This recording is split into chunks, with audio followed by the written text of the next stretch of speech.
Mercedes E-Class. So customer came in. He's had his brake discs and pads chained at the back. Came in with a squeaking noise, very bad metal sound from the back as he's driving. Usually what happens on these is the backing plate for the brake shoes, it just deteriorates and rusts, and the springs usually break on them. So we found all these springs. These springs, they were broken.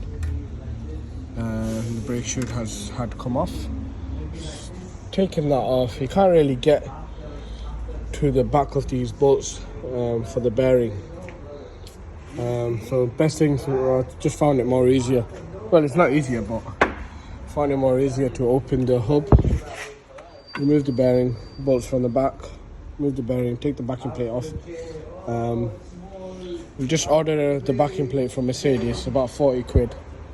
And I've ordered the brake shoes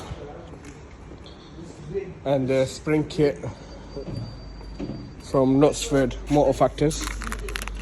They done us a good deal. Gave us 50% off from the price that's on Euro Car Parts.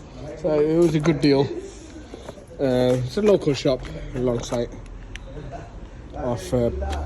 just off Pink Bank Lane in Longsight. Done a good job. So we're just going to change this kit, put new brake shoes on. And customer wants to do the other side as well while we're doing it. So just going to do the same thing on the other side. Keep you guys updated. Thank you.